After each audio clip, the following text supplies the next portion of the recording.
Good morning, everyone. Welcome into the PM and the AM show. Beautiful, beautiful. Man, we've been on this heat wave, and finally it's calmed down a little bit. But Mike, good morning to you, sir. Morning, Pat. How are you?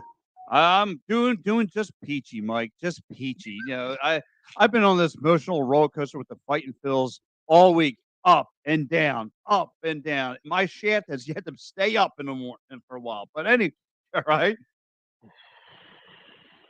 You're 2 sips in. Is that allowed? No, it didn't hit the Oh. Gobbler Mendoza line there, the Gobbler line yet. Oh. Jesus, Mary and Ralph. Oh. Yeah, can we just move on from Aaron Noel already? Well, we're about to get in some Noel action. But of course, my man Al. Yo, Al, good morning, sir. boys. How we doing? We're here. We're here. We're trying to figure out, speaking of the Phils, what has happened? What has happened to this team? Yesterday they just lose by a run, and people have lost their hair. I mean, people forgot that we've took 2 of 3 from the Orioles, and we win on Friday. Granted, it was, but last night, I guess because yesterday was almost a layup for us to win, and we still managed to choke it and won because it circles back to our Nola issues. And I had a little problem with Rob Thompson. I said this on the post game show last night, and my problem was, why isn't anybody going in the bullpen in the fourth? This is where Aaron Nola, he flops like a fish in the fourth. There should have been someone an arm going. You had defense deficiencies going on. Brandon Marsh can't catch a ball. Bryce Harper played horrible yesterday at first. Always bet the over when Nola is on the mound. Yeah, you always have to bet the over. So again, Mike, I don't know what's going on. The bats. I've had. Good morning, Jamie. What's up, love? I've had people complain about the bats. Now, the one thing I did like about yesterday's bats. What's going on, What's buddy? up, Sing? Slay and Pat. What's up, brother? So Slay out, Pat. You got pushed down, bro. Yeah. Well, listen, I'm like Trea Turner. Trea Turner was in the back of that at the bottom of the rotation here. He was at the bottom. He's batting 7th yesterday. So, first of all, Mike, I will take what happened. What do you think with the Phils yesterday? I don't know. Like, they gave Aaron Noel a 4-1 lead. Like, that's supposed to be sufficient. And they were going up against, I'm sorry, but it's not a very good Pittsburgh lineup. It was kind of, somebody equated it to a AAA lineup yesterday. Yeah, this defense has to get better. And that's about the smartest thing that John Leaves ever said. Oh my God, he's awake. Yes. Good morning, John. Good morning, John. John was out there yesterday with a few of our friends, but there's another one. Yeah, there goes another one, Mr. Soley. Listen, and you know what? Joe brought on up my way back from Pittsburgh. Nola blows. Yes, and you know what? And Joe brought up a good point yesterday.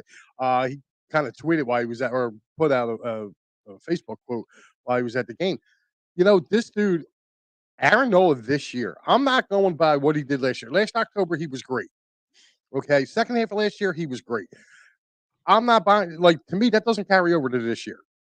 And I'm sorry, this year at best, he has been very average this year. He has not been dominant at all. Now, let me ask you, Mike, are you going to use the excuse, oh, it's the pitch clock? And that's, he hasn't adapted to it. No, because you know what? Everybody else in Major League Baseball has adapted to it. If he can't adapt to it, that's his issue. He's a head case right now. I mean, he's been a head case. Listen, the Phillies dodged a huge bullet with him when he didn't sign. He didn't want to sign. They wanted to stop negotiation talks at the beginning of the year because he wanted to focus it on baseball and he wanted to bet on himself. Well, he bet. He lost. And right now he's losing. He's losing that bet big time. I mean, he would have to have one hell of a turnaround season for the rest of the season, plus into a postseason type like he did last year, to even because if it made a big difference, if it was like batting orders, Aaron Nola would be at the bottom right now. Yeah, he would be. Christopher Sanchez is over Aaron Nola at this moment in time. I mean, it's crazy, and still, believe it or not, the Phillies still have one of the best starting pitching lineups, and it's crazy. With all these deficiencies that we're talking about, again with Nola yesterday. Well, because you know why? Because what was an issue a year ago is not an issue now. A issue a year ago was our bullpen. Our bullpen was bad. Dave Yarnell checking in says, "Hey guys, on the way home with Sully and Lieb, it was a tough loss. Had a great time. I'm In in Pittsburgh. I'm in Pittsburgh. Yeah, man. You saw the photos out there. Those guys look like they had pretty good seats over there. It was cool. There's a lot of Phillies fans out there. Yeah, the Philly There sports was. racked up. Yeah. It says, "What do you guys think is wrong with Nola and in his head or his mechanics?" I think it's a little of both. Yeah, I think it's a little of both because if you ever notice when he gets in trouble, he stops coming over the top. He starts coming like 3/4 out. John said, "I even stayed awake." That's surprising. Well, he was more alive than Aaron Nola was yesterday. Here goes our man Dives checking into the program. Is Aaron Nola the James Harden of the Phillies? I don't think that. Like, Well, they say when he's He's great. He's a top 10 When he's pitcher. not, yeah, but he's see, Noah killer. made a finals. I can't say that about James Harden. Oh, So, at least Aaron Noah got to a World Series or a championship. James Harden hasn't sniffed one. And also, I think the James Harden factor is that people wanted him. We all wanted him. I mean, I'd be honest, I wanted him. James isn't as bad as everybody says he is. Well, look, he's already trying to force himself out of Philly. Yeah, right. So Well, listen. we'll get into that. Yeah, we'll touch on that. But like I said, Yeah, you like touching things. oh, but anyway, this Phillies team, and again yesterday they just lost by 1 run, and Aaron Nola gives up 9 hits. He only gives up 6 But Noah strikeouts. wasn't just the whole. Well, like issue I and said, everything. if you pull up the pie chart, it's not just Nola; it's the bat. defense. The defense. How about bats? I don't know about how many times yesterday was the bases loaded and we couldn't punch in. We couldn't. I think this is why Dombrowski's going to be out looking for a right-handed bat. No, and it's funny you said this. Like I've had this debate with Al. Like we've talked about I think like last week whether you want to go for an arm or a bat. I think they're going to do both. And I'm now in the boat of I need a bat. I need a bat. I'm okay. Even though, like I said, the Phillies pitching has been up and down. Morning, Fuge. What's up, Fuge? I need a bat. I need somebody to come in there. Well, right now they're talking. Right now, from what I'm hearing, I believe they're looking at the kid from Colorado. All right. Plays excellent field. It's him and the kid from the White Sox. The two guys. But the guy from the White Sox, I don't want. He's kind of like Castellanos, but less power. He doesn't hit. Strikes out a lot. But the kid, that's what I'm saying. The kid from Colorado would be a great fit in here. He plays great defense. He can play both corner outfields. So you can even spell Castellanos for a day if you wanted to give him a break. Because right now, I feel like he needs one. 0 for 9. 0 for 9 this weekend. And I know one of the names that popped up a lot is Cody Bellinger, but I don't want him either. I don't want him either. But here's the other thing: is the Cubs are on a 9-game winning streak, and they're only 3 games out of the wild card right now. So I don't know. See, that's the problem. This whole scenario, this last couple weeks of baseball, with how tight this race has been. Yeah, the teams has made it hard has made people sit there and go, well, there's more teams. I don't want to trade. Right. There's more teams now. So this is what I could see happening now, maybe for the future. I could see them putting the trade deadline off a little bit. How much further can you go on the trade deadline? I mean, you can go as far as they don't play meaningful baseball until September, so you can move it till at least August 15th. So speaking of the race, hold on, it says, "Hey guys, big trade shares are going." Yeah, he went to the Rangers, right? Yo, that trade. I saw that. Yeah, but that trade was on like thin ice of not happening. Right. Well, he had to get because he had the no trade. It wasn't that. It was the compensation that the Mets wanted back. All I know is Stott is him. So yeah, that's one thing that I'm going to talk about in a second. But I did some homework last night. I'm just like looking at the last 5 games. It's like this. It's been dreadful. They call them the daycare. They call it Stott, Bohm, Marsh, the daycare. Those younger guys. Well, they should tell the other guys it's time. I'm actually going to flip the script a little bit and be a little bit more like Pat today, and they should call the other guys the retirement home because that's what they needed. Some of these guys, I feel like it won't get into it in a second, but because I know Pat has something to say, but it's just it's a struggle, and these guys are on the struggle bus big time. No, so I was listening to you, Joey, and Freddie on Wednesday, and I want to see if you guys were really concerned about the top half of this lineup compared to the bottom half, and the bottom half is coming up huge. You got guys like Brandon Marsh. He didn't have the best defense game yesterday, but he did have a nice, solid offense game yesterday. Good morning, Jen. He drove in 3 RBIs. Good morning, Jen.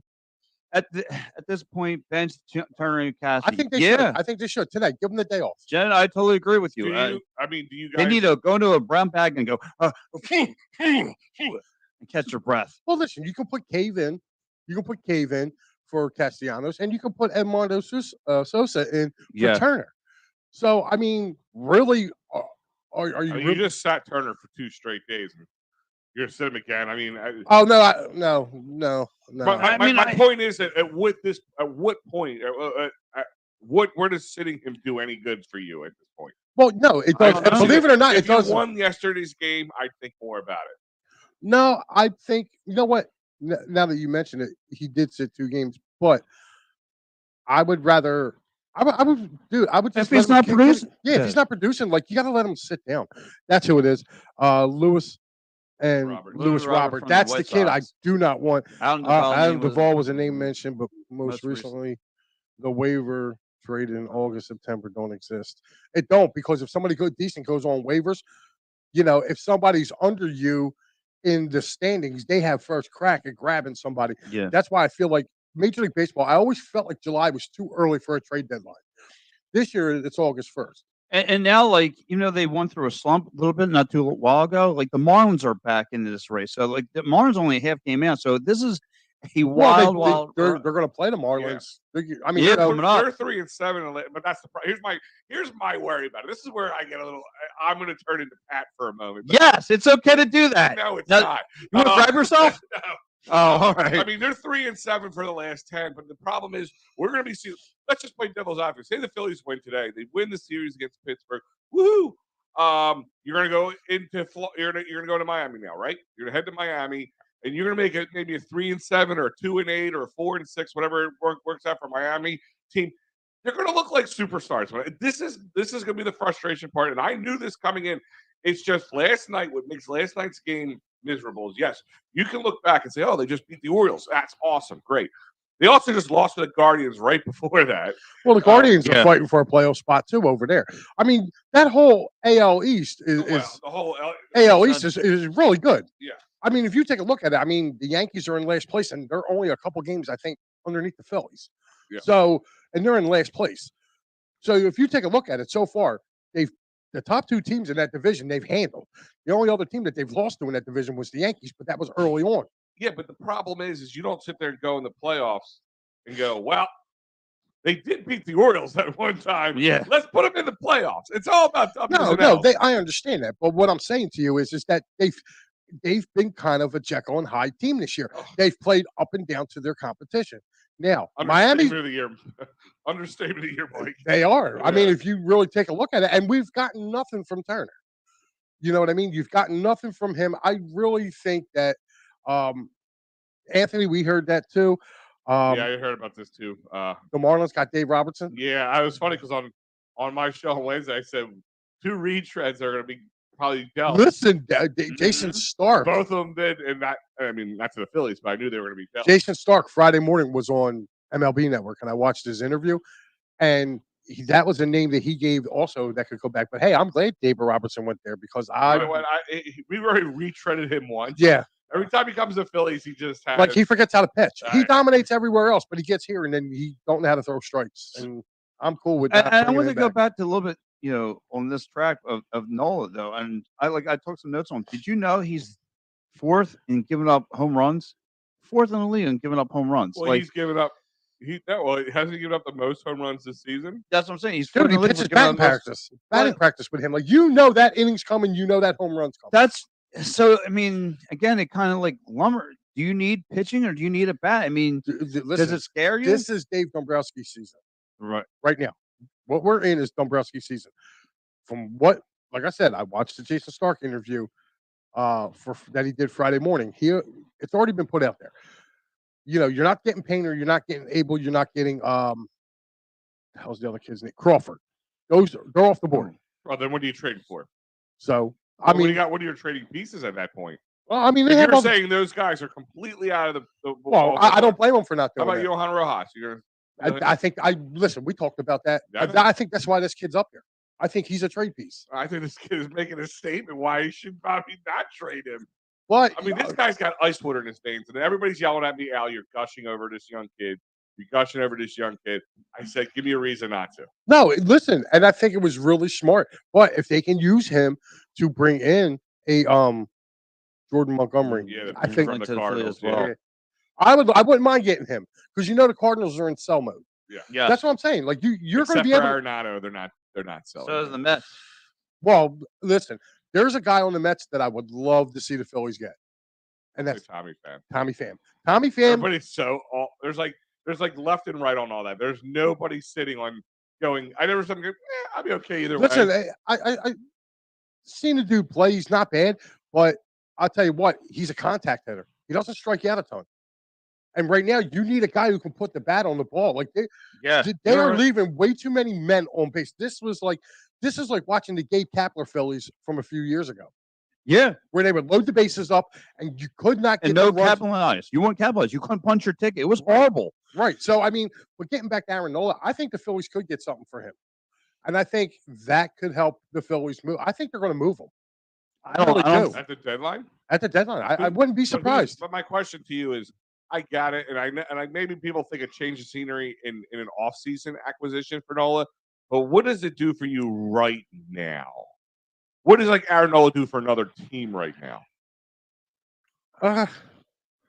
It depends. That's my problem. Like he's got to be worried. We always talk about trading guys, and yes, Aaron Nola on the surface of things is a top tier pitcher when he is a top tier pitcher. But this year, if you're trading him and you're trading right now for him, I mean, I don't think you're looking at the future unless you're trading him for nothing, right? Because his contract's up, right? Yeah. So I mean, at best, you're not trading for this year.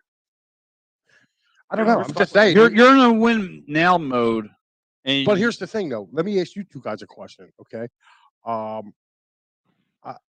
That's coming from a Mets fan. Yeah. Well, I think he's just having a bad year. I mean, being on that team, I wouldn't want to perform either. Yeah, but it's you gotta. I mean, Pete Alonso's having a bad year too. Is he going to call Pete Alonso? Well, let's take this for instance. Say a team would be interested in Trea Turner. I mean, would you take Trea Turner right now for a bag of balls if you're another team trying to make a playoff run? Yeah. If you're trying to make a playoff run right now with Trea Turner being in his head as he is, like that's like okay, he needs to move to a different city. He needs a change of scenery.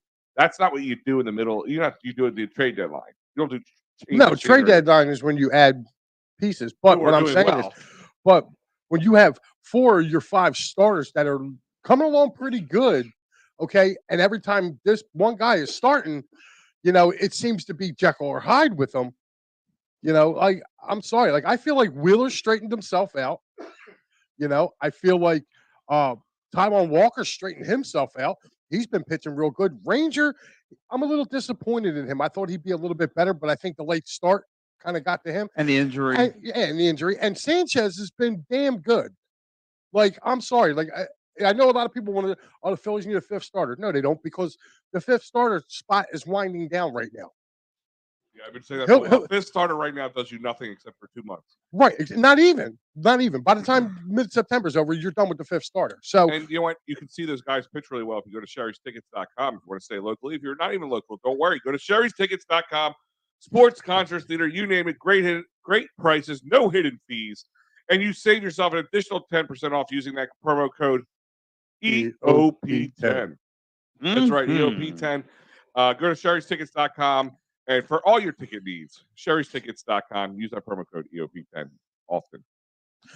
Well, yeah. Pat, let me ask you something. This is something that's been kind of grinding my gears with this film. If it's chapping your ass, I need to know. Yeah, it is, man. I need a 55-gallon drum of chapstick, okay? Because this has been bothering me all year with this team, okay? When I don't know about you, but I haven't seen the star players on this team come through in the clutch. This is what they did a year ago. Yeah. Okay. They're not coming through. Real Muto not coming through. Castellanos been cold since the All-Star break. Harper comes through every now and again. Yeah, well, he's like that bridge between how good the young guys are doing and how bad the vets are doing. Well, it's funny you guys say that. So I'm looking at the stats too yesterday, right? So Castellanos, 3 strikeouts, 5 at bats. Even Harper, like I watched Harper yesterday, like he looked frustrated at the fact that he was getting kind of schooled by Priester, a rookie pitcher. K'd him 4 times yesterday. He got K'd 4 times yesterday. It's embarrassing, and he knows it. Like he knows he's been terrible at taking some horrible hacks.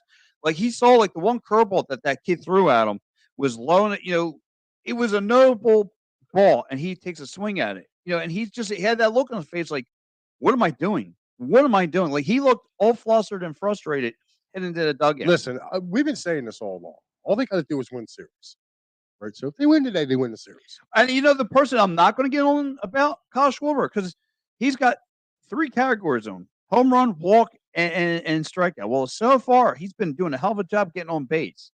He has been, but I'll tell you what, it's been, like you said, it's been the babysitting club that's really carried this team. Yeah, but hold on one second. With the Schwarber thing, yeah, he's been doing it, but when it counted, he's not producing. No. Right. He didn't produce last night when him and Nick Castellanos, when the bases are loaded, both striking out.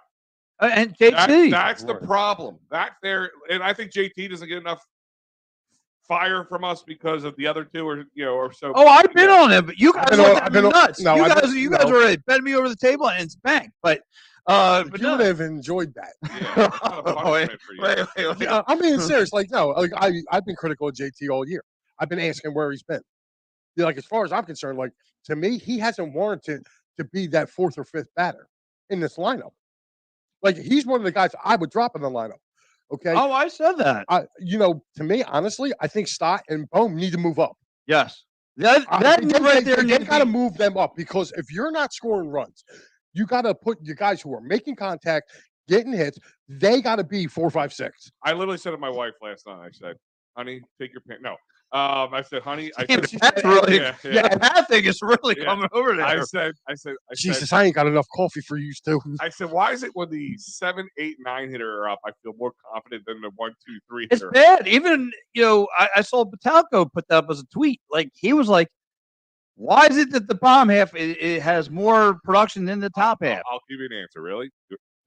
2 words that will solve a lot of problems for these guys who are in whatever they're Chapstick? Oh. No. Plate discipline. Like, it's scary. I'm watching it. Like, here comes. That's what I'm talking about. Here comes Harper's even in this category too. Yes. Put Bryce Harper on blast for this one. I know we don't do that often in this town, but you should when it's time to listen. I feel like there's a couple guys that are trying too much. The Phillies can have Paxton. No, I'm cool with that.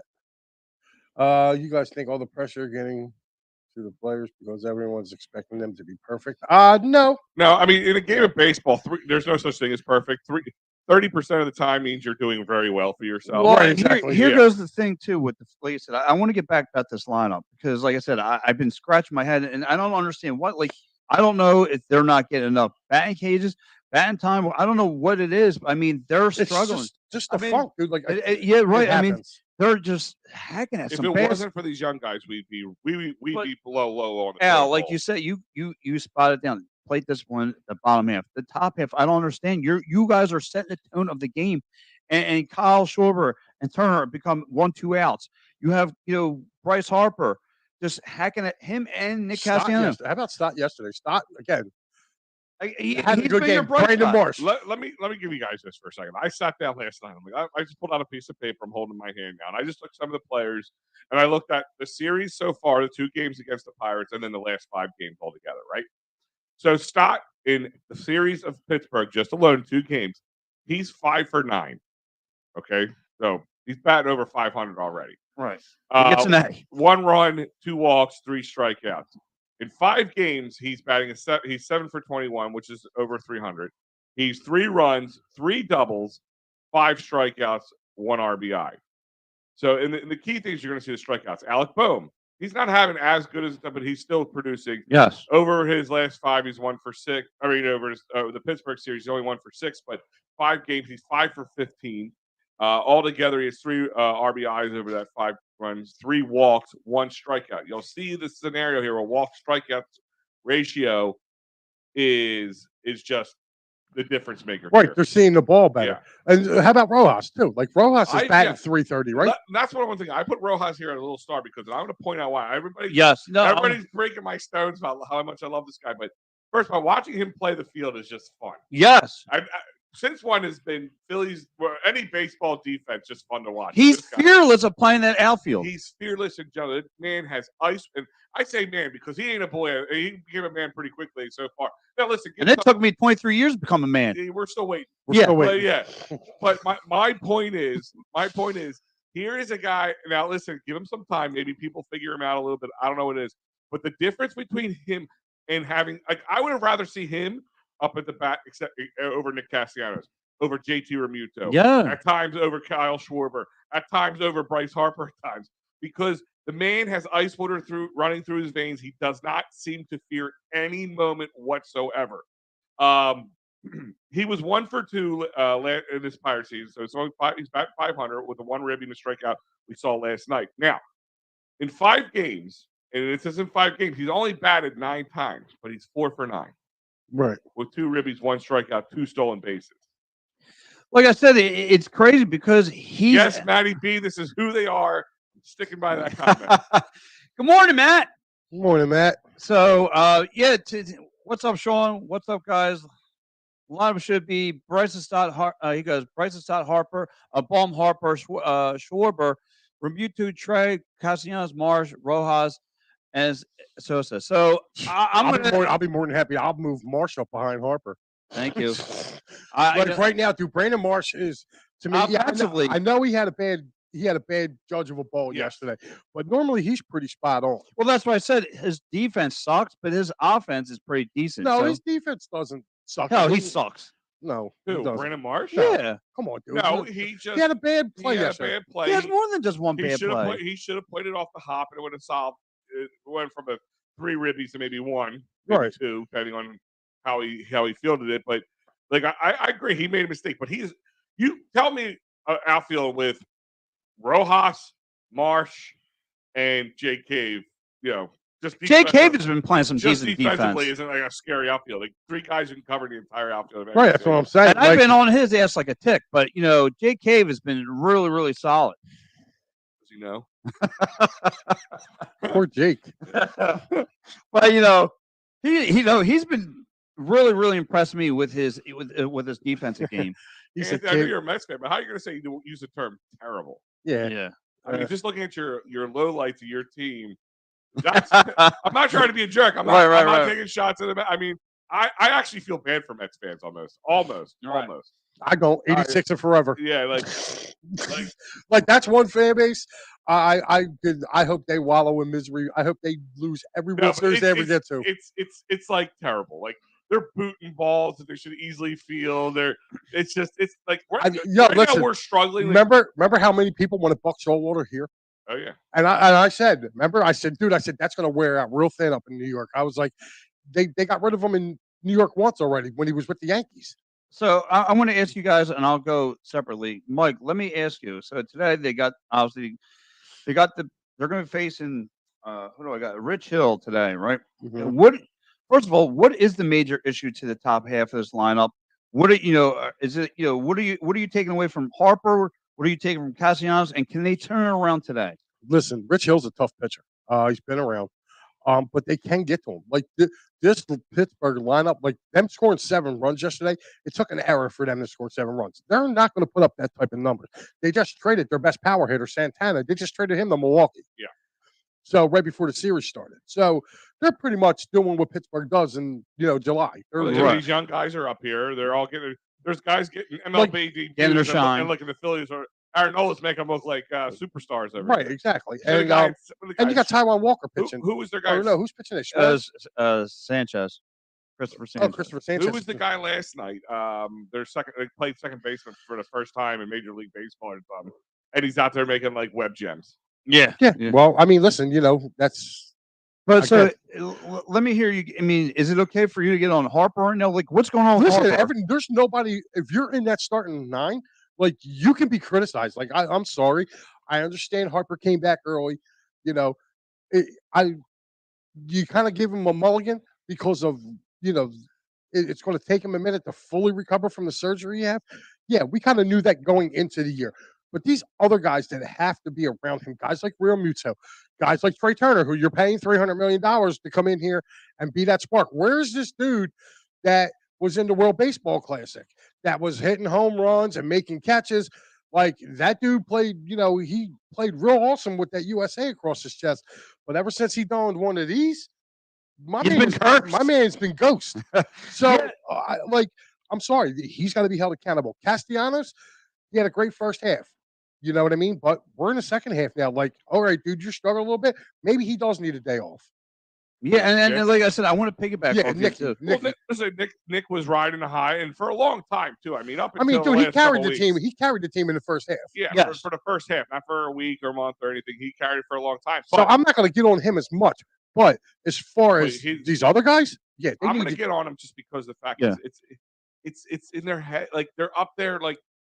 Who said it earlier? Maybe they're trying. They're trying too hard. They're trying too hard. Like you can see what Bryce. Bryce comes up and looks like he's trying to murder. No wonder why he needed Tommy John surgery. Like I'm not surprised his limbs don't come flying off as hard as he swings that bat. I just think they need to. The only good thing is tomorrow they got a day off. Right. No, they're right back into it. They're right back in. I thought it was Tuesday, Wednesday, Thursday. No, it's right back in it. They're right back in Miami.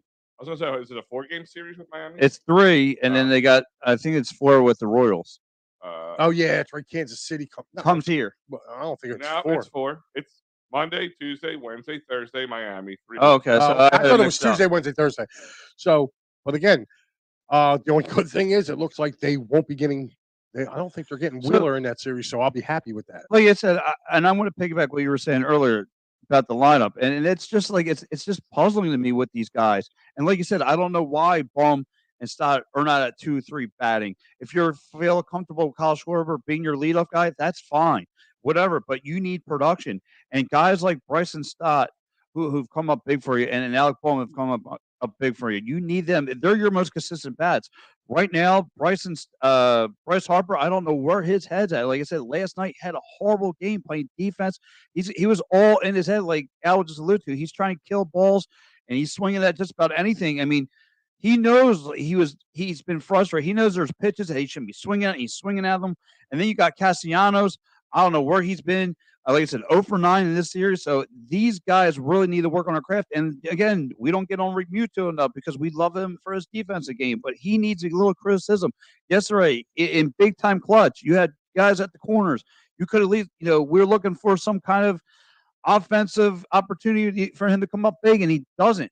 So what I would love to see is give Johan Rojas more playing time. This guy can play defense. He's got a great pop. He brings excitement. He's got aggressive. He's got swag. I like that kid. I'll tell you what. Like, is it me? And I want your guys' opinion. When JT was playing for the Marlins, didn't it look like he just killed us? And then it's one of those things like he killed us, and then we get him. Well, they kill you from afar. That's the problem. Right, but then as soon as they, our pinstripes and the red Phillies crest goes across their chest, then you get to see them, and it's just like, wow. Here's my thing with JT. Listen, even Castellanos, I mean, he's at a smaller sample size, but for overall, JT Realmuto has been a huge part of this Phillies team. At times, does he go offensively into a slump? Yeah, absolutely. I'm not going to sit there and deny that. But his defense has been the difference in many games, in many runs, in many times. So I'm not giving him a pass in any which way, and I'm annoyed with him as probably as much as everybody else is. But there's a difference. Like Trea Turner, even like take Nick Castellanos last night. A couple of those plays he would have made 2-3 weeks ago that he didn't make. Trea Turner's booting balls, dropping balls, just not getting the transition from glove to hand like he normally would. Like I said, it's in their head. Yeah, it's here, man. That's the difference. There's your difference between what you're dealing with JT Realmuto and Bryce Harper. There's a difference between. So do you think they figure it out before the end of the season? Or do you feel like they're just going to? I sure as hell hope so. I mean, I do too. But a long season if that's. But let me ask you though, like, if they make the playoffs and don't get back to the World Series, do you look at it as a failed season? Listen, any season's a failed season if you don't win the World Series. Because what's the ultimate goal of playing a baseball season? Is winning. Now, it's kind of like what you're dealing with the Flyers right now. There's rebuild times, retool times. Look at San Diego, a team that has a high payroll with a lot of superstars who are worse off. Look at the Mets. The Mets have some big names, have a big high payroll, and they're worse off than them. My point is, it's difficult. It's difficult to sit there and say it's a failure But at the same time, I don't go in to kiss my sister. I go Right. in there to win it all. So after going ahead, I think they went a little ahead of themselves last year when they went to the World Series. Like nobody expected that. To expect it's going to happen again this year is a little bit much, but yeah, So that's why I said borderline consider it a failure if that's the way it is. well, that's why, like I said, I know you guys kind of didn't like it, but that's why I felt like was last year a fluke because, like you said, you weren't expecting this run, and they did go on an incredible run, and we were all about it, and then, look, them not winning the World Series, okay, like okay, well that wasn't expected, but it's for you to be in this. Like I said, we're battling for a wild card spot. We're battling just to get into the dance. I mean, the Braves already secured their spot, and granted, look, it depends Listen, what you do at the stop with end. the Braves. Stop with the Braves because I'm tired of hearing about it. Yeah, did the Braves win a couple of years ago? Did they win one? Yes, they did. It was their first World Series since 1995. Get off of the Braves. The Braves, Why? Because they're the big. You want to talk about a team who gets to the playoffs and are playoff no-shows? The Atlanta Braves. The Atlanta Braves, the Dodgers. Give me a break with both of these two teams. Yeah, but you can't say No, that. yes, I can say it. Why? Because they are the biggest chokers. They are the biggest. The Dodgers are frauds. They are. How many years did they get to the playoffs, and how many World Series did they get to? Yeah, And how many did they win? One. but they're The Braves won. I understand that. Stop with that. Yeah, man. but they got No, you like to No. put these teams up here on a Mike, pedestal. they No. have to. No, I mean, you Mike, don't. you look at their farm system. They got Mommy, Daddy, stop fighting. no. Al's pulling his hair out. Yes. Bald. Yeah, But no, look, they are secured. The Braves are secured. Do they win? Do they win? They're No. secured. What did Al just say? There's They- only one world champion every year. The rest, there's 31 other losers.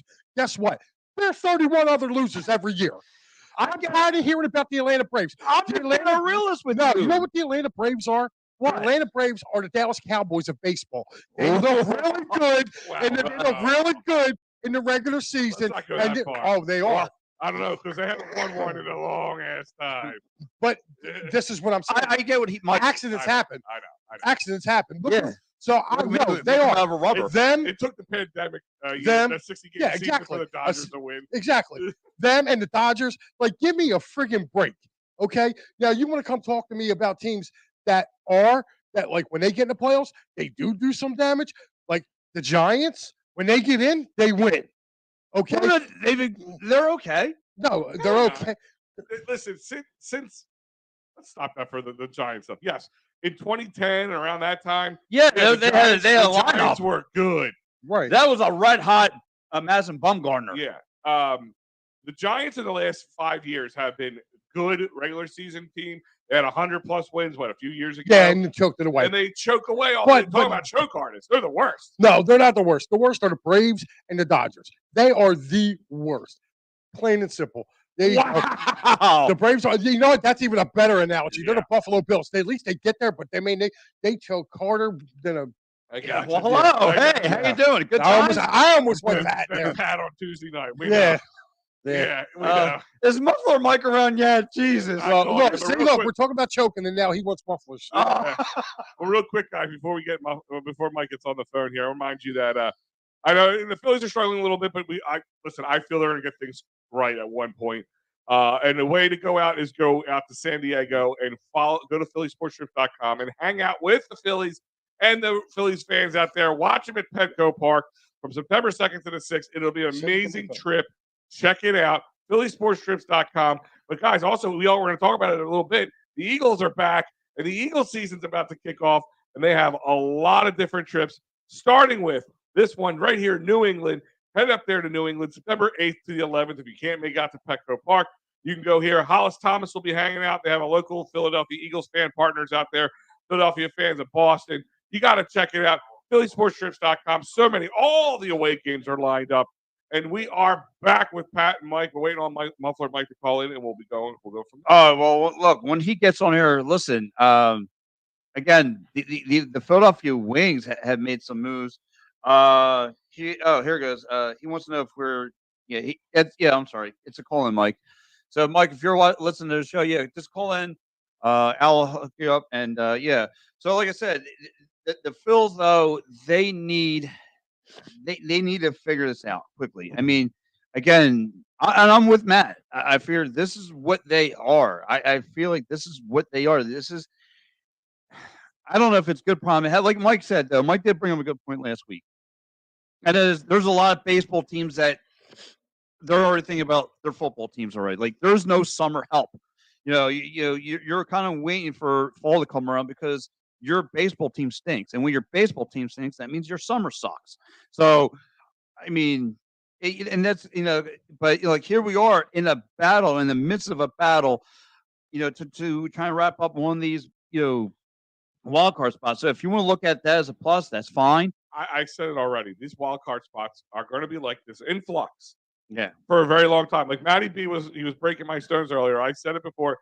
This is who they are. And I'm not changing that stance because this is who the Phillies are. It doesn't make it less frustrating. Now, and I'm going to bring something to you too. So the Phillies on the road are 28-28, and the Phillies at home are 28-20. So they're a better home team. So they're going to have to go through the Marlins, and the Marlins, to me, against divisional opponents alone, the Phillies have their struggle. So I'm hoping they can go out the other side of this, take them 2-3. That's the hope. You would think right now, the way because it's a dogfighting. You think the way the Marlins are playing, the Phillies should go in there and maybe take 3 or 4 from them. But that's the problem. This is who the Phillies are, and we might, it's not going to. If anybody here in Philly sports land is listening and they want to, this is the way the season's going to play out for the. They might go on a tear at one point and win 5-game winning streaks here and there, 10, maybe even a crazy 10-game winning streak at one point. But then they're going to lose 6, 2 or 3 here, 2 or 3 there. It's going to stay tight, and everybody keeps comparing this year to last year, and that's normal because a lot of similarities of how this team kind of waxed and waned throughout the season. Yet ultimately, hey, we went to the World Series. Hey, if you're banking on that every year, guys, that is not a that's what's scary to me because they are. Al, do me a favor, send Muffler Mike the number. I'm sorry. But to me, listen, I feel like with this team, I feel like they're better than they were a year ago. And to me, I don't feel like they're not putting it all together. Like there's something off, with them. And at some points, I agree. I mean, I think again, bomb half producing. You're getting guys off the bench coming up big. Yes, Rojas. Yes, we didn't have that a year ago. We didn't have that last year. You're getting some pop there. You're pitching. You're starting pitching. I still think they're going to get it. I still think they're going to get. I think the start pitching might have been better last year. The bat. Actually, started pitching is probably what kept us from winning a World Series last year in some ways. Yeah. And if you want to do addition by subtraction with Senghor, we'll get into that a little bit. But right now, my man Muffler Mike is now checked into the program. Muffler Mike, all the way from Connecticut. You can catch him tonight at 9:00 on All Across All the Time with him, Double G, Gary Group, and my man Double S, Sean Slaught. The People's Champ. You can catch those guys tonight at 9:00. Muffler Mike, how you doing, sir? I'm doing good. Thanks for having me, guys. Oh, absolutely. Hey, Mike, listen, as much as we're here trying to figure out this Phillies match, during this heat wave, the Philadelphia Wings made some, it's coming through with a big splash, and they made three big moves. 2 of the 3 moves I'm a fan of. One, I'm still pounding my head against the desk.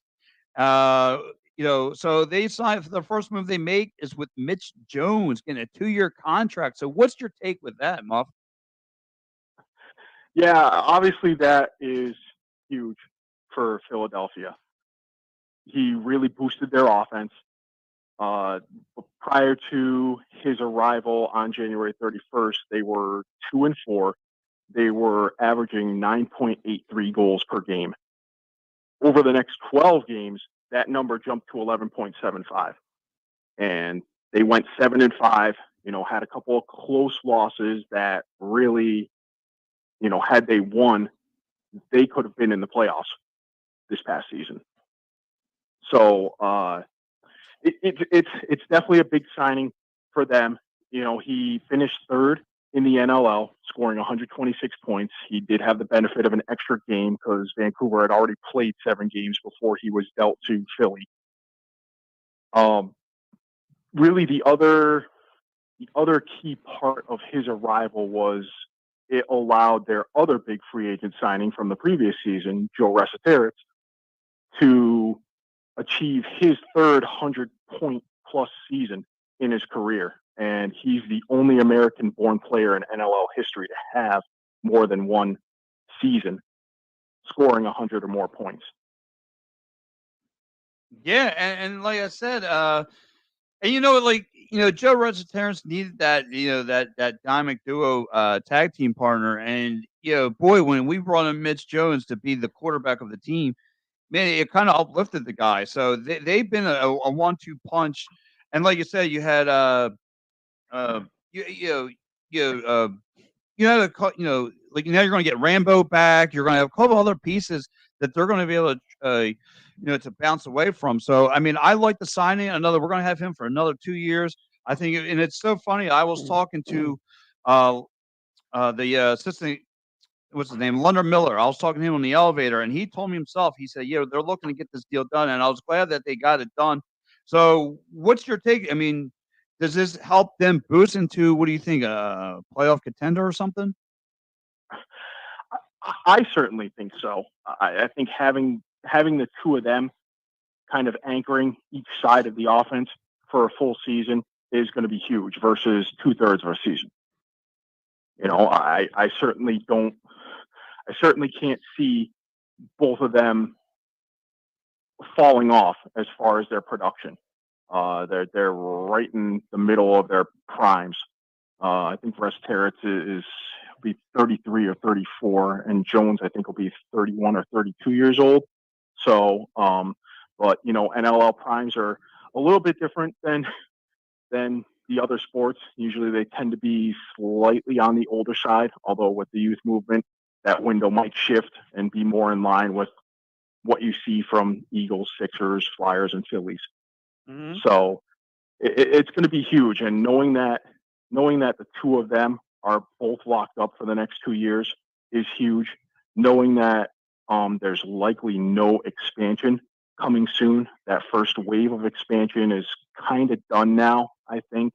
The new commissioner has more or less indicated he's focusing more on keeping stability with the current franchises, and making sure that the most recent expansion franchises like Panther City, like Las Vegas, even San Diego and New York are viable and will continue to remain in good standing. Mike, this is Mike. What is your thoughts about Taggart Clark, the kid that they drafted last year, their first round draft pick? He was kind of injured this past season for the Wings. Do you look for him to be a added offensive player for them in this upcoming season? I think so. I think he's going to turn some heads in training camp. He was drafted last year, but he was one of those players. The last couple of years with COVID, the NLL has kind of allowed teams to draft a player even though they may still have a year of eligibility or were granted an extra year of eligibility due to COVID. So we've seen in the last few years a lot of even top draft picks. They'll get drafted, but then they're finishing up, their final year at university. So some of these players, will end up being a year away. Whether that trend continues or not, I don't know. But with regard to Clark, he's definitely going to make an impact, I think, in training camp, and we could see him on the roster, on the active roster. He had 117 points over his last 2 years at Robert Morris University, and he's been playing very steady out in British Columbia in the Western Lacrosse Association. Through his first 33 games over 2 years with the Nanaimo Timbermen, he had 100 points. So he's definitely going to be someone to watch. His pedigree certainly cannot be questioned. His father is Glenn Clark, who's the coach of the Albany Firewolves and won 5 championships with the Toronto Rock. in his playing career. So there's plenty of pedigree there, and he certainly could challenge for a starting spot on the left-hand side for the Wings. Absolutely. Well, Muff, Muff with the stuff. I gotta tell you something.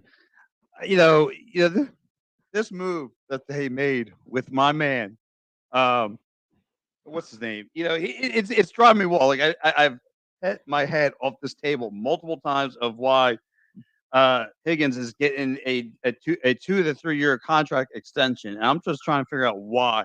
And I've been pounding my head why, and I can't figure it out what's going on. I mean, like is it me? And then, like I said, after like rewatching it, after I come up with this interview, I kind of like rewatched, and I think it's more that there was a lot of second half deficiencies, as far as man-to-man coverages and all this stuff. That is more on him. But then again, like I said, first half he was dominant. He was in the zone. And in the second half of these games, it's what caused him not to be in this run. So, can you tell me? I mean, am I nuts for not being on this train of Zach Higgins being part of the Philadelphia Wings in the future? I mean, I know you and I kind of talked about this a little while back. I mean, you could have waited out. I thought there could have been more guys coming on the free agency block. Do you agree? So yes and no. I'll kind of start with the there you go. observations you made during the games. Obviously, it was definitely difficult this season to be a Wings fan, especially when second halves of games were opening up. They tended to struggle at the start of second halves. If they would have a lead at halftime, it would kind of get squandered, early in the third quarter, and either they'd find themselves playing catch up or find themselves maybe even being in a tight game that maybe shouldn't have been as tight. With regard to just the play itself, obviously some of those goals, certainly could just be miscommunications on the defense, kind of, which when that happens, Higgins maybe gets left alone on a crease dive or something, trying his best to make a save, on a star player, making that kind of move. Other times, it could just be miscommunications that lead to screens where, okay, ball gets shot, he never saw it till it hit the back of the net. Correct. So, certainly, I don't think it's entirely for him to blame.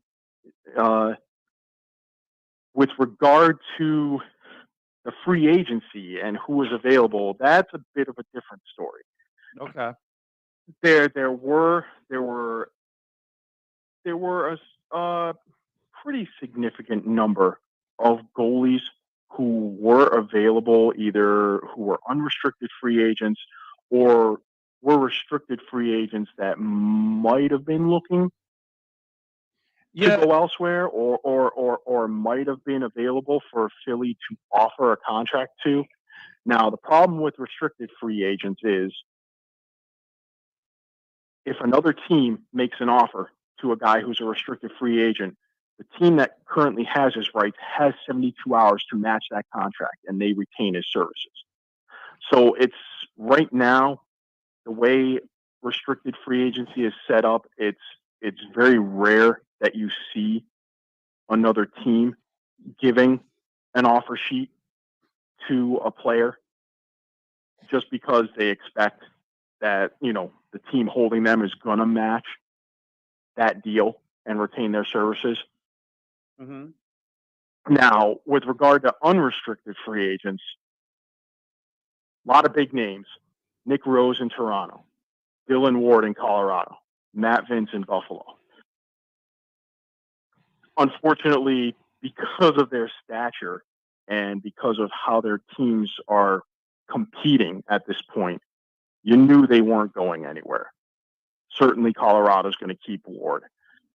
Matt Vince is a slightly different story because he's 41 years old now, but he's also still playing at an elite level. I mean, he's an 8-time goaltender of the year. He just won Buffalo their first championship since 2008. I think the Wings sort of got, I don't want to say handcuffed, but they didn't have much in the way of options. One option that they could have had potentially that we slowly found out over the course of the week was Frank Chiliano, who was with San Diego. He had re-signed for 1 year, but then he was within 24 hours traded to Saskatchewan. Right. So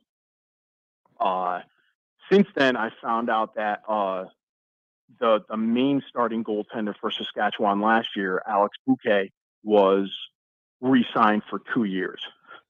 Now, the situation in Saskatchewan is also a bit dicey.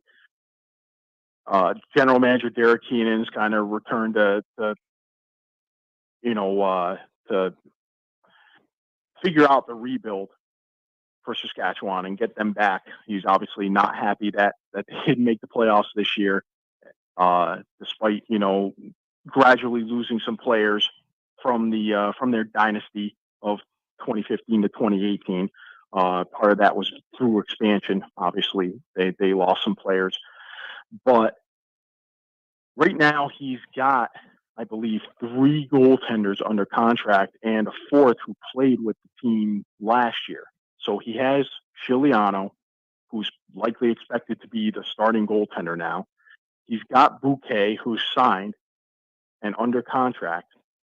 You have Eric Penny, who played some spot duty here and there during the season and actually was in Philadelphia for a cup of tea. And then you have Lane Hrushka, who is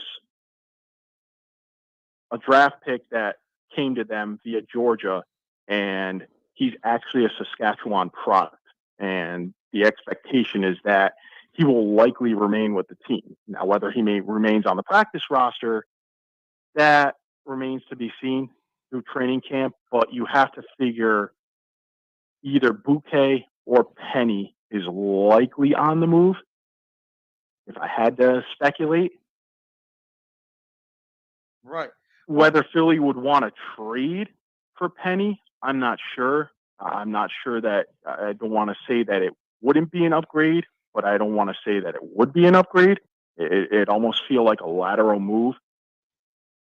So with other RFAs also being wrapped up, Doug Jamieson in Albany, Warren Hill in Halifax, they were signed respectively to their teams. The pool was very thin, ultimately, when you look at the big picture. And I think that the Wings kind of just had to roll the dice on Higgins. Obviously, last season wasn't as good as 2 seasons ago for Higgins. But, he is playing summer ball for New Westminster in the Western Lacrosse Association. They're actually the top seed now.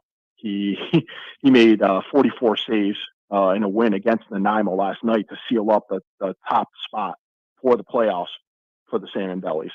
So, there's with the NLL, there's always hope that guys that are upcoming or even guys that you have, if they have a bad season, can turn things around when they're playing summer ball, whether it's Senior A in Ontario for major series, whether it's Senior A in BC for WLA. In the case of younger guys, if they're playing, either senior B leagues or playing, still have availability for juniors, you always kind of hope that maybe that can reignite their level of play for the winter. Yeah, like I said, I can't wait to see. Like I said, and to piggyback on everything you're saying, like I said, maybe he does have. Hopefully, like I said, the assignments will be easier and different. Look, I would have talked Ryan Harley if he was, could go into your swimming pool from from the Nighthawk, Rochester Nighthawks. But listen, up from Mike, there has been some kind of deal with the Rochester Nighthawks, and here goes what it is. It's been a little while since we had a pair of brothers coming in, and one Holden Cattoni, 40 goals, 44 assists, 84 points. second in production for the Rochester Nighthawks. You know, big deal going to happen. Now he's going to be pairing with his brother Tate. Tommy, what are you feeling? I think this is another big move for them. It presents some problems, which I'll get to in a sec, but certainly having a guy of Holden Cattoni's caliber joining the team, I'm definitely excited to see not only what he can do with his brother Tate, but also what he can do with Mitch Jones. I think with Jones as sort of the quarterback, dishing out assists, necessarily more than scoring, I think this will allow Holden Cattoni to kind of get back to a little more of a sniper role in the offense. I think even though he played well in Rochester last year, I think that sniper role might have gotten taken away from him a bit with the arrival of Connor Fields to the team. Certainly it helped the team overall. I mean, they went from 4-14 last year to playoffs this year. Yeah, they got into the playoffs this year. Again, it was a first round knockout, but however, I mean, like you said, he was a big part of the reason why they got there. Like I said, 40 goals, 44 cents, 84 points. I mean, the dude played really, really good ball. It's exciting, and especially like I said, now he's going to come into Philly playing with his brother. That's pumped up. I mean, Mike loves doing shows with me and Chuck. So, I mean, yeah, that's how exciting it is when you get to work with the Bernard brothers, isn't it, Mike? No, not at all. Well, Mike thinks it's like going through a root canal procedure. But anyway, on all 32 teeth. So, again, so what's your big takeaway for this? Muff. Well, obviously, the big takeaway is for me is having Jones and Resetaritz for 2 years. So you've got your top guy on your left side, you've got your top guy on your right side, both locked up through 2025. Yes, you have Higgins locked up through 2026, I believe. But they have a backup plan, and you mentioned Rylan Hartley from Rochester, who's a young up-and-coming goaltender who played phenomenal last year. Had some downs, that's going to be part of the territory when you're a young player. But Philadelphia has a similar type goaltender in Deacon Knott, who they drafted in the second round last year. He played in the winter in the Arena Lacrosse League up in Ontario for the Oshawa Outlaws. Played very well. He's now playing Junior A ball in the summer with Burlington, and they're about to play the undefeated Orangeville team for a chance to go to the Minto Cup. So I think it's a solid backup plan that the front office has should things with Higgins not work out. Well, going back to the forwards, obviously, they had to give up a young rookie lefty forward in Hunter Lemieux and some high-level draft picks to get Holden Cattoni into town. As you know, with the NLL, trades are always, you got to give something to get something. There's no, I always use this analogy, the Minnesota Vikings building the Cowboys dynasty in the early 90s by giving them, 12 players for one guy. There are no trades like that in the NLL. Right. You always got to give something in order to get something. So they gave away a lefty rookie forward who has some promise. They're getting a solid lefty forward who will be reunited with his brother. And the only issue they might have with that is, sure, they don't have high draft picks for the most part for the next couple of years, but they have a bit of a surplus of lefty forwards because we've been talking about Holden, Cattoni, and Mitch Jones. We've hardly even mentioned Matt Rambo, Blaze Reardon, who are also going to be coming to training camp. They also have Taggart Clark, as Mike mentioned, coming in. So now you got 6 forwards. Then you also have Kyle Jackson, who was on their protected player list because he was injured, but they retained his rights by protecting him. And he's back to health. In fact, he played with the Haudenosaunee Nationals team at the World Championships in San Diego in late June. So he's ready to go as well. And that could be kind of another wild card piece they have, similar to Taggart Clark. With all those lefties, you know that most likely 2 of those 7 guys are not going to be in town by the time the season starts. So it's possible they could be looking to move 1 or 2 lefty forwards in a trade. It might get their draft capital back, or it might even get them some more defensive help. Yeah, and listen, look, before I let you go, like I said, they did on paper, they've stacked up offensively. Like I said, maybe Paul Day's move is to learn like Howie Roseman, right? He can get because on paper he's not going to have a draft pick this year. He's not going to have a draft pick for next year. But like you said, he's got a win-win. So he's loaded up on offense. He can do 2 things: get himself defense, or he can get himself, like you said, back into the draft class. But Mike, listen, we are going to catch you tonight at 9:00 on All Across All the Time, guys. If you guys are checking in for the first time, you guys are like, wow, I want to listen to more of Mike. Well, you could catch Muff the Stuff.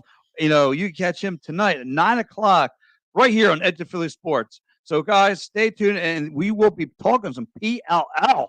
Let's go with me, Muffler Mike, Double G, Gary Group, and my man, the People's Champ, Sean Slaught. So, Muff, thanks for joining us. Thanks for having me, guys. Oh, anytime. That is Muff the Stuff. I like that. The nicknames, I had to walk out for a second. Yeah, Muff, you got us good with that whole Muff Muff the stuff. Yeah, I was waiting for Muff Master Mike. It's something different. Pat, you gotta put a P in front of your name because you got double G, you got double S, you got double M. I could come. I mean, you could be like PP. Like Pecker Pat. There you go. There you go, Pecker Pat. PP. Hey, PP. Yeah. Like Woody Woodpecker. But anyway, listen, we have Mike. Real quick. Yes. That great interview was brought to you by David R. Cherry at cherryinjurylaw.com. Get hurt at work, motor vehicle accident, personal injury, criminal law. Call 610-565-0300. Go to cherryinjurylaw.com for all your legal needs. David R. Cherry will fight for your rights for any of your legal needs in workers' comp, motor vehicle, personal injury, criminal law. Go to cherryinjurylaw.com or 610-565-0300. Back to PPP. And don't forget to tell them the boys at the OP sent you. Yes. PP. Yeah, PPP. Grab you by the wee. But anyway, I'm still not halfway done. I don't think being done 3 cups right now would be enough for that one. I'm going to have to bring a 55-gallon drum of coffee in here for you two today. But listen, Mike, 2 things. We got training camp. Again, the grind is on. Nick Sirianni yelling at the team, already setting the tone. I mean, Dobbs was already over there. But, Mike, special announcement. We're going back to Kelly Green. Yes. No. Yes. I don't like it. Why? I like in town who don't like it. I like the modern day. What's it do for you? Like, I don't like. Well, that's because when they wore them the last time, you were a 49ers fan. Oh, that's why. To me, listen. I'm just going to be. I'm going to be honest. Like, to me, they were. They were the uniforms that I saw growing up. Like, when you see that Kelly Green, it brings images back of Jerome Brown. It brings back images of Seth Joyner, Clyde Simmons, Reggie White. Okay, Randall Cunningham, Arkansas Fred. Even Mark Bavaro. Well, they won a Super Bowl at midnight green. Okay, that's the specimen. They did, and you know what? Like I said, people get excited. People get excited for the Phillies powder blue uniforms. I don't get it. I think they're ridiculous. Actually, I would love if they went back to them. Really? To be honest with you, they were probably the coolest road unis, I think, in baseball. Them and the Cardinals. Remember when the Cardinals did the powder blue as well?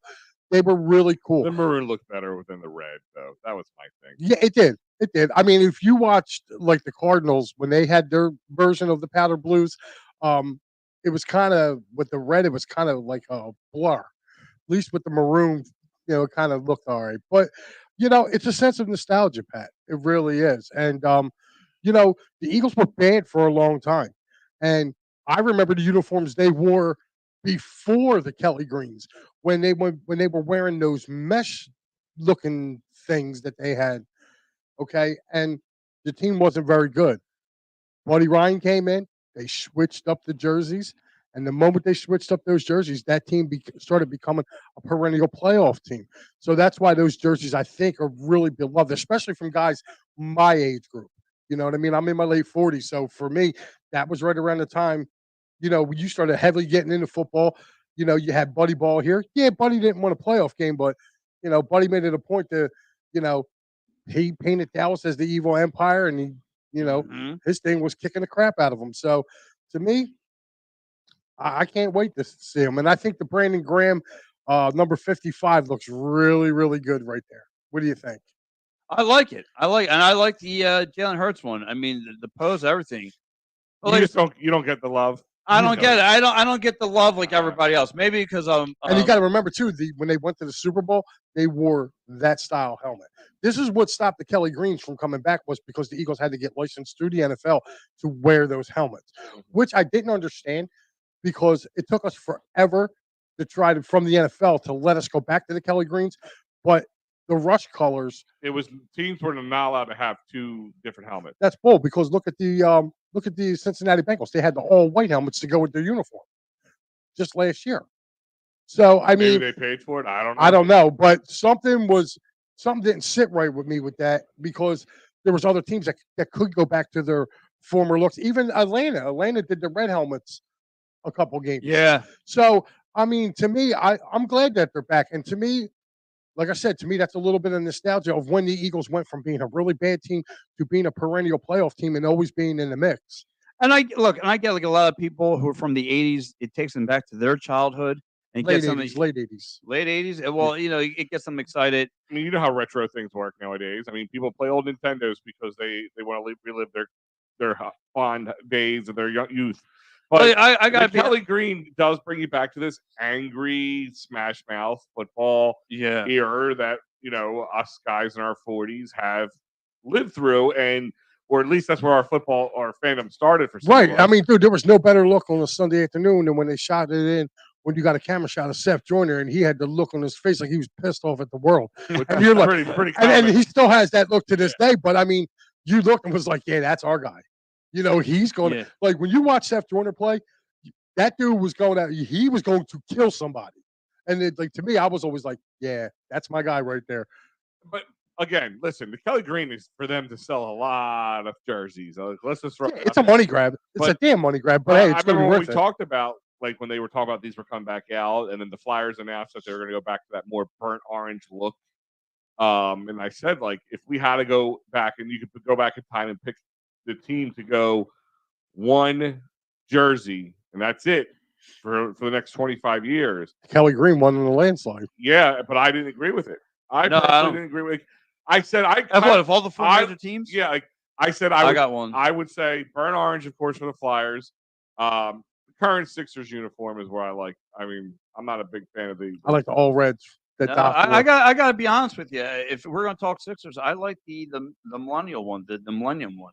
With when Iverson the black ones, yeah, with the no, yes, no, they remind you of Iverson, but that's about as far as that's about as far as you go. How about the blue one? Remember they came out with a blue jersey the one year? Yeah. Like, come on now. I mean, you're talking again. The Phillies, you're a millennial, so that's why you're the Phillies. I would do the maroon uniform, like Mike has on his hat, with the all maroon with the white like lettering on it. As well as the powder blue road ones. I really would go to that. Dude, my buddy's got the Eagles, I would stay with midnight green. My buddy's got one. He's got a powder blue Von Hayes jersey. Like, that's a dedicated fan. I'm actually looking. I want to get he was my favorite player as a kid, besides like Schmidt, but I wanted to get a Glenn Wilson one. I always liked Glenn Wilson. I always thought he was good. Dude had a rocket for an arm. He could pitch. I was at a Phillies game where he pitched. Well, alumni weekend's coming up. I think they have that one day they call Picture Day, where if you get there early, you can kind of like you can You line should up. make that an EOP day. Yeah, right. And you could walk around the field, and they have like different areas where you can take pictures with the players. I'm hoping, like I said, he was one of the guys, man. Like growing up, even though he stunk as a Philly, like you look at his but I remember when the Phillies signed Lance Parrish. You know what I mean? And he came in and he totally crapped the bed. But every game I went to, the dude seemed to hit a home run. So Yeah, well, look, I mean, and in other Eagles news, they signed a wideout. He used to play for the Steelers. He used to play for the Colts. Dion Kane. There you go. He was also USFL's like MVP. MVP. So, yeah. They brought him back. They brought him back. He was here last year. He didn't make the team. So do you think he makes the team? What's your take on him? Get another try. Steve said I had a Glen Blue shirt in '86. I probably did, Steve. I probably did. What do I think about them? I think he was an Eagle at one point, wasn't he? Yeah, he was. He was the last two. I think what I read was the last 2 or 3 camps he's been in. Yeah. So he's been here before. He just didn't make the roster. But I like it. The guy went and honed his skills. I mean, he went and played in the USFL, which to me it seems like the USFL. If you're looking at it, the USFL is really starting to become like a minor league for the NFL because look at the XFL. Not too many players from that league got invites to camp, but a lot of players from the USFL are being looked at. You know what I mean? For spring football. So to me, I feel like I'm a big USFL guy. Yeah, you and Matty B are like the spokesman of EOP for the Stars. Listen, that was my childhood, dude. And the Stars were really, really good back then, up until this year. There's our boy Joey Wood checking in. Does Kane make the Eagles? And only if he plays special teams. Because I just feel like they're going to be stacked at wide receiver. Yeah, especially with they brought in Zacchaeus. They have that kid Zacchaeus can play. He can play. They got it's pretty. I think they'll get more out of him than what they got out of the guy from who was the guy we had last year from Indy that we signed. I know you're talking about Tim. Why am I? Yeah, I'm drawing a blank on his name. So, matter of fact, I think he followed. Did he go back to Indy? He might have. I think he went back to Indy because he followed Steichen out over there. Yeah, he followed Steichen out. Him and Gardner followed him out. But so here's your wide receiver. You got AJ Brown. It's in alphabetical order, but AJ Brown, Dion Kane, Tyree Cleveland, Britton Covey. Technically, that's our punt returner. Yeah, Jaden Hasselwood. Never heard of him. Joseph Negata. Never heard of him. Charleston Rambo. Oh, okay. Yeah. Devontae Smith, Greg Ward, Quez Watkins, Zacchaeus. Olamide Zacchaeus. I think Greg Ward don't make the team, dude. Really? I don't think he makes the team. Unless he's special teams. Oh, that could be. I mean, he did play special teams, but I mean, how many wide receivers are you really going to hold on to? Charles Rambo is not a bad. I believe he played with Hurts at Oklahoma. I think he's one of those Oklahoma. I think he went to Oklahoma, wasn't it?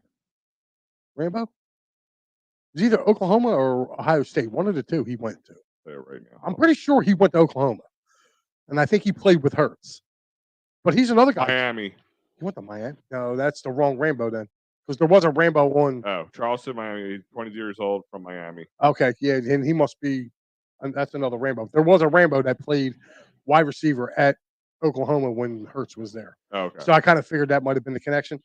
But if that's it, he might just be an undrafted free agent. Oh, he could have left and finished in Miami. Maybe. That's why they have it as that. I mean, he's only 23 years old, I think. All right, so he's a couple of years younger than Hurts. So yeah, that could probably put him around the same time frame, I guess. But yeah, I mean, if you're looking at them right there, I mean, I think they kept 5 last year. They kept 5 wide receivers last year. So if you're looking at the 5, you're going to have AJ. You're going to have AJ, Devontae, Quez Watkins, Zacchaeus, and that 5th spot's up for grabs. Which it could be Greg Ward or listen. I wouldn't be against Greg Ward staying. I love Greg Ward. To me, he's this sure hands. Yeah, he is this generation's version of a Jason Avant. Mhm. That's what he is.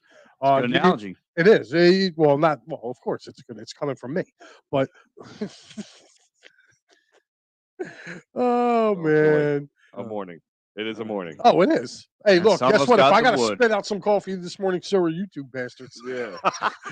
So, but listen, I'm loving. You know what I'm loving? I'm seeing right now these rookies, man.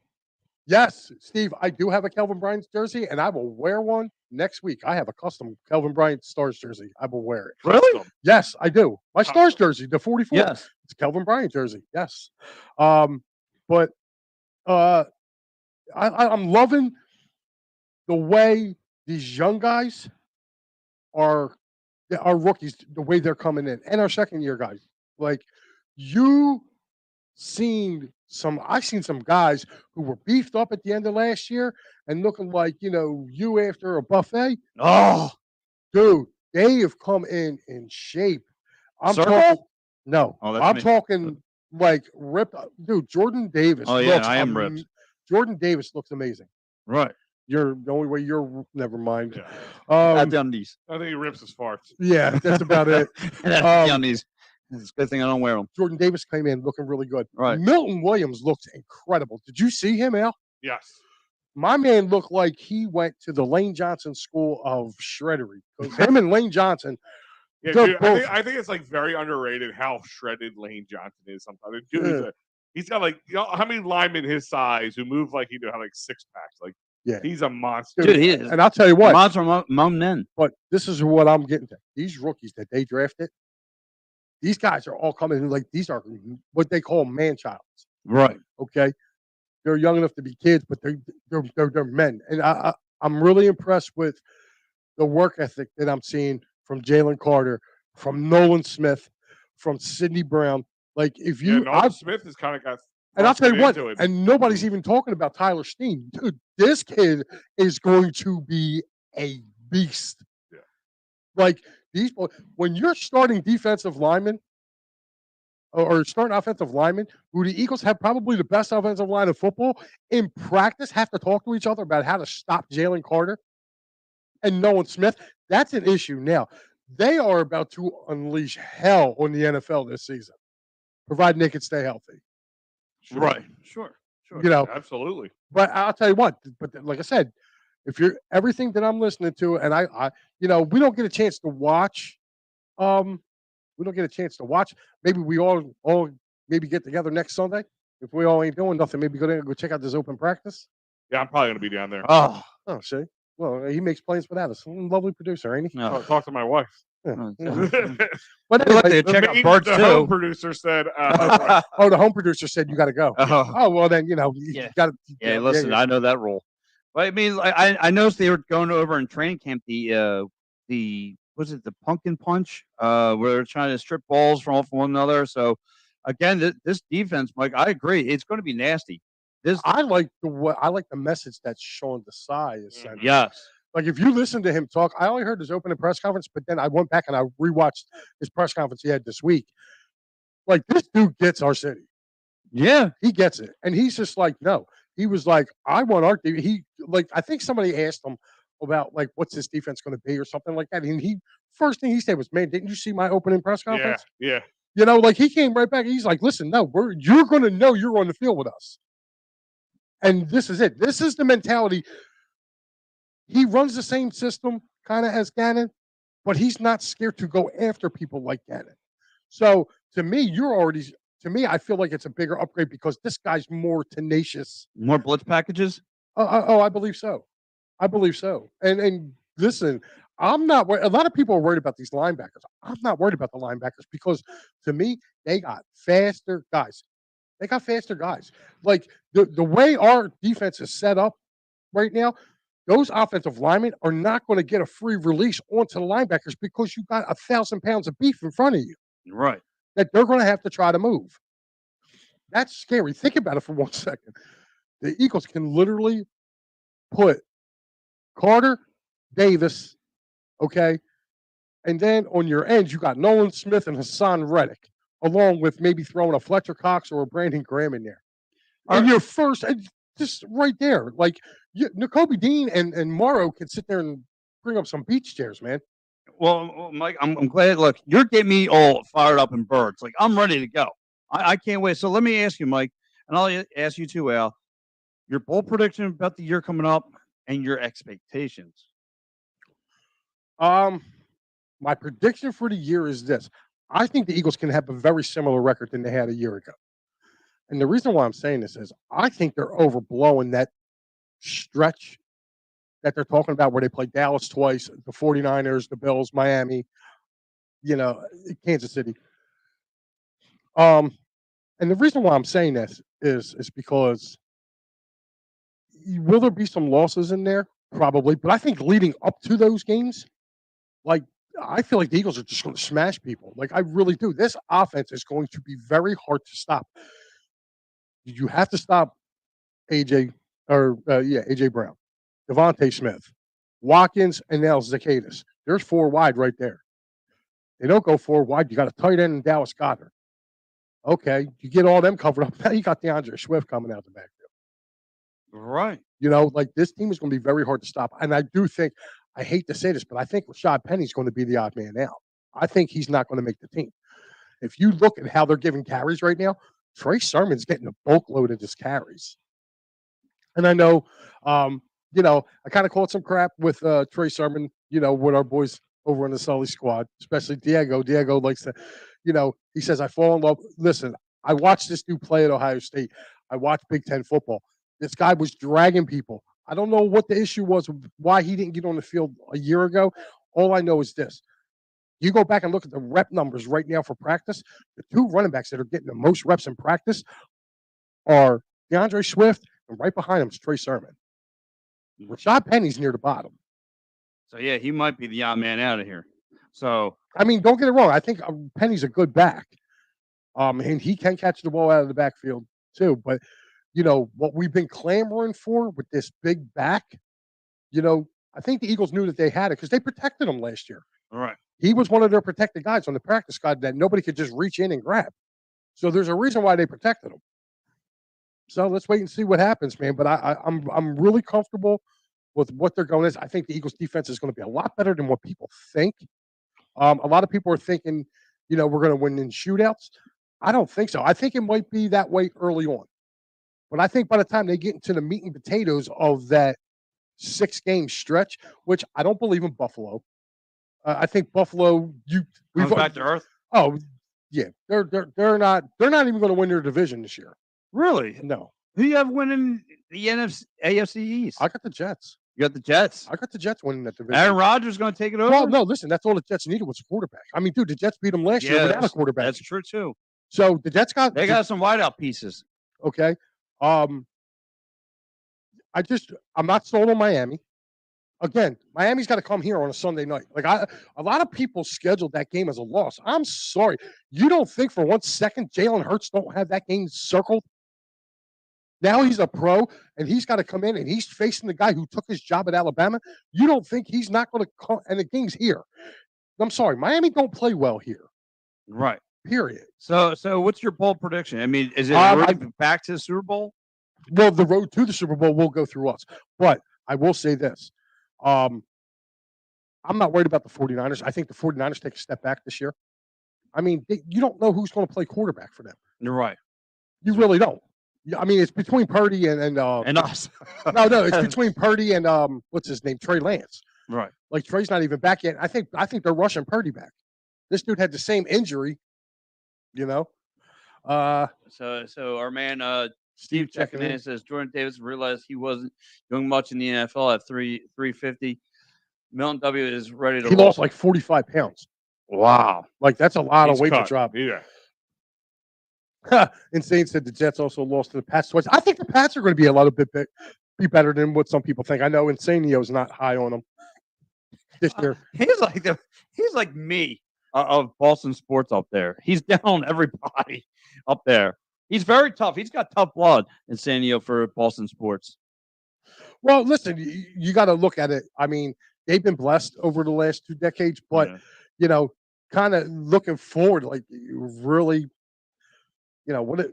It's kind of hard. I think their defensively they'll be there because Belichick's a pretty decent defensive Yeah. coordinator.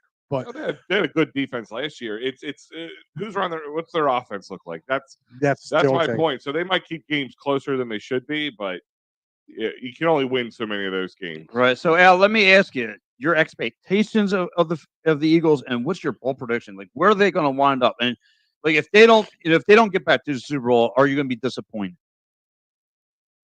Yeah, again, kind of back to what I said earlier. Like, if my team doesn't make the Super Bowl or the championship game of their sport, yeah, I'm upset. That's what we all. That's these guys wake up August 1st to go to football. Like, are you Pro satisfied with them just going to the playoffs? No. Is that no? So they need to. No, Okay, I'm not either- satisfied with just going to playoffs. NFC No. Championship game. Again, I won't be satisfied unless they win it all. Because think how bummed we were from the day after the Super Bowl until probably Good about point. June 1st. Good point.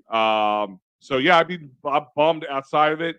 Do I consider it a lost year? No. Going to the NFC Championship game is listen, it's a feat on its own, but this team has again. Here's your bold prediction. I know the numbers show you going from the losing Super Bowl team going to the next year usually has a big drop off, right? But I'm a numbers guy, and you go by the numbers here. Look at this. Yes, we lost our two coaches in a defensive coach and an offensive coach.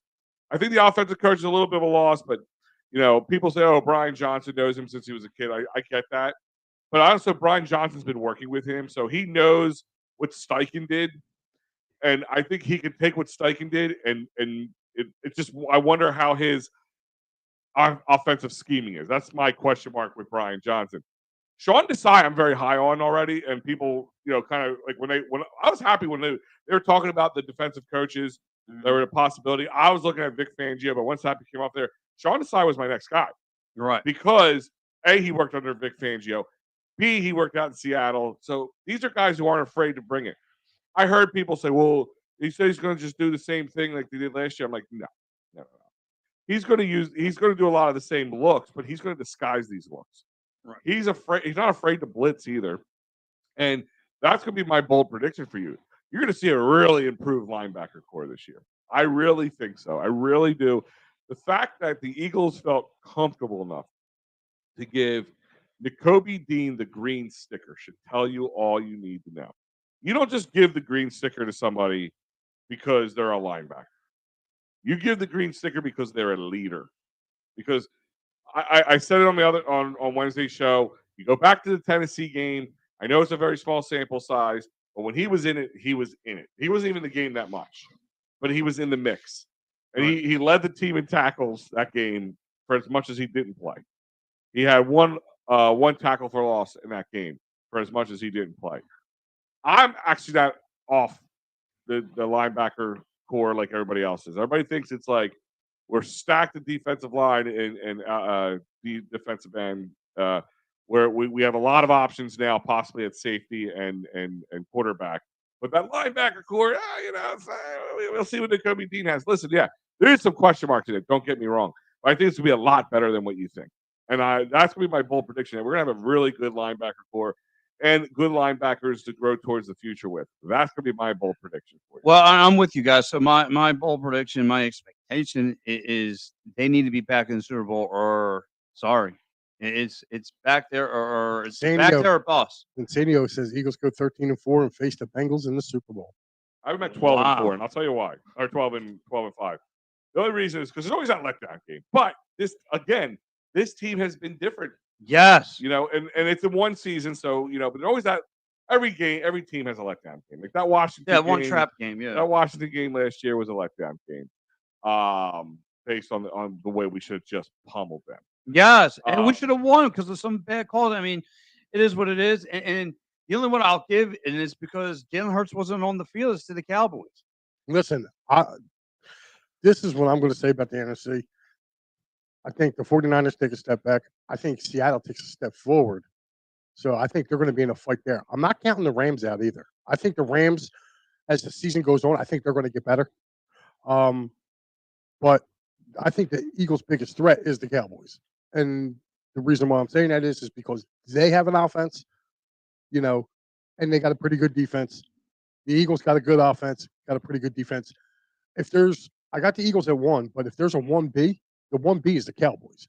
The only question is their quarterback. If he's able to bounce back than what he was a year ago, the Cowboys are going to be formidable. They're going to be a formidable team. You kind of said it earlier. I mean, they are usually formidable, especially during the regular season. It's just when they get to the postseason. But I think the Cowboys are going to be there, and I think they're the second best team in the NFC. I really do. I'm not buying. I'm not buying them. I can see that. I'm not buying all the hype with the 49ers. If you ain't got a quarterback, you ain't got nothing. What hype is being sold with the 49ers. Yeah, right. Like, hold on. Just, I have to do a little disclaimer here. Any 49ers fans listening, get your tissue box out. Start writing in your journal. Get everything situated because I'm going to hurt your feelings a little bit. But I'm just speaking truth right here. You have no quarterback. Without a quarterback, your team's squat. I don't care how good your defense is. I don't care how good wide receivers you have, good running backs you are. You can have if you have a good everything except for wide receiver or except for quarterback, you can make some noise, but winning the whole thing is difficult. What you guys learned last year, okay? And again, you guys knocked out our quarterback, so it's part of football, guys. It's not even just that. All I heard last year is about the Niners defense. The Niners defense. Was the quarterback play defense? Does somebody remind me in football how? No, but I watched Lane Johnson basically on one leg take out Bosa. Was Bosa a factor in that game? No. Where was Bosa? Yeah, right. He was on a milk carton. Is it which Bosa he's wants to get paid again now? Oh, good. That's their problem. One of the Bosa boys. I forget which one it is. It's Nick. The one with the Niners. Yeah, so they got to deal with that. Listen, they upgraded. They took one of our good key players, but we upgraded in some big ways. We got guys like Carter who learned, guys who had to come in and learn. This year 2 for some of these young guys, especially these Georgia guys. Listen, and I think it's going to be a world of a difference. But here's the best part. Like, they think the Niner fans, this is what kills me about them. Number one, they're still on the NFC title. You get over it. You got your ass kicked. Leave it alone. They're going to be living off that for a while, Mike, because they're going to have much more to live off.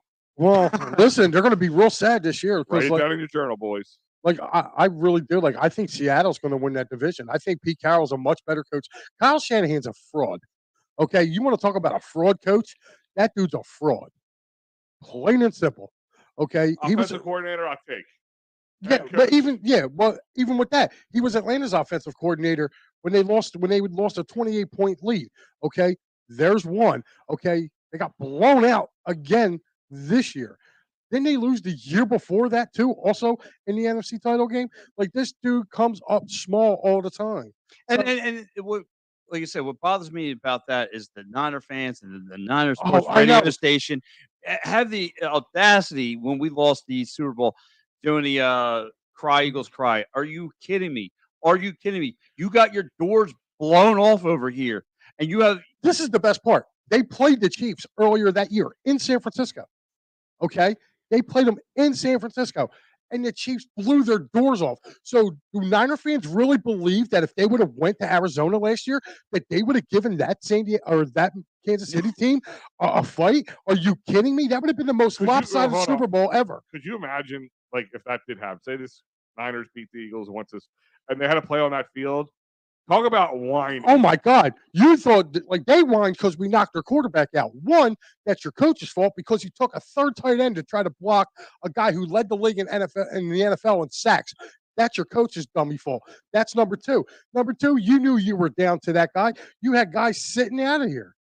You had guys sitting out there that you could have brought in for a week. There was a guy, Cam Newton was sitting out there. I mean, he's probably better than both of the stiffs you had there.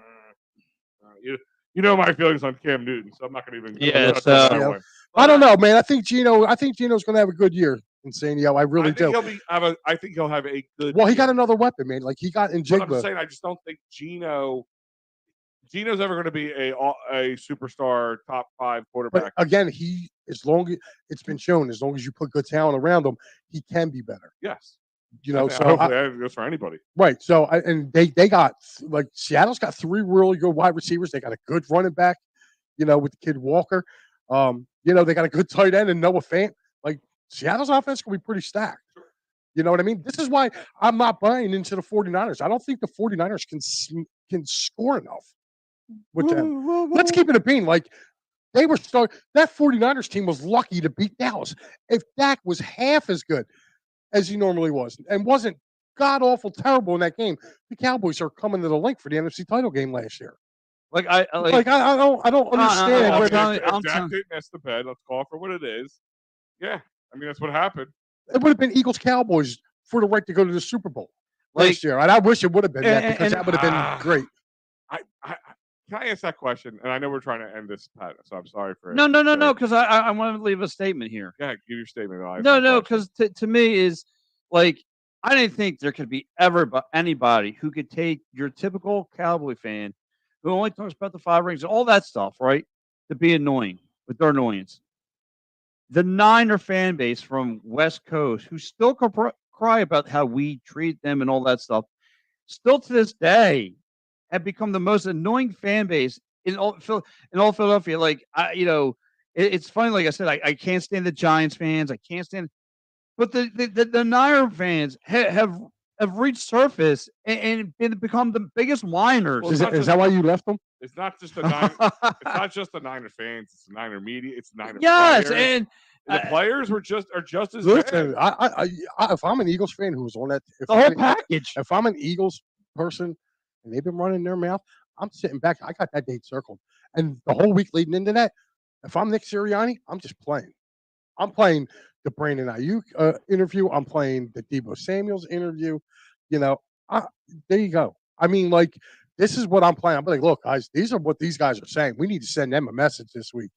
And the best part is, some Niner fans, I'm not going to say all Niner fans, because there was a couple good ones that came on here and just said, yo, look, like, y'all make me ashamed to be a Niners fan, how you react. Well, like you said, everywhere you got your realists and then you got your bozos, and there was a majority of them. Well, listen, those 2 clowns from the radio out there, yeah. them clowns. Now, listen, Jay talked so much trash about Philly, okay, and about our fan base, but you go to an Eagles-Cowboy game, there's Cowboy fans there. Ask the Cowboy fans, there's never been a death at the link. There's never been a death at the vet. A lot of fights at the vet. Mm-hmm. Yeah. You can't say that about Levi Stadium and 49ers games. You can't. Like I said, they're just like I said, it's just a bogus and boneheaded statement. Pat, how do you think? Pat, how do you think I feel? It's the same thing when the AOC teams cry when they haven't won. Yeah, listen, that's not good. Insenio's, man, listen, I felt bad for him because he's a realistic Patriots fan. That's Like, and if he don't think they're going to win, he'll come out and be like, no, dude. He's like I think last year he said we'll be lucky if we make the playoffs. He goes, but I don't want them to because he wanted Matt Patricia out of there. So Yeah, thanks. Yeah. You got him. But you got your wish. Yeah. Well, listen, this has been a great show. A lot of feedback. But guys, next week we will be back up in her, getting one step closer to that Eagles preseason game against hold on. Up and where? Yeah. up in her. I don't know. Who's her? Yeah. I don't know. We all know Hold that. on. You didn't even go down that road. Oh, You are the gobbler. What are you having today? It's God. pasta. Yeah, right. no, it's baked ziti. No, so I'm gonna do a little, a little baked ziti today. So am I, believe it or not. That's what I'm making. So for the Phils and the Pirates. So I'm ready to start throwing it down, man. I'm pumped up. yeah, me too. I'm actually going to do a little bit of the same. I haven't had carbs in a while, so I I'm figured gonna throw a curveball. I think I'm having lasagna.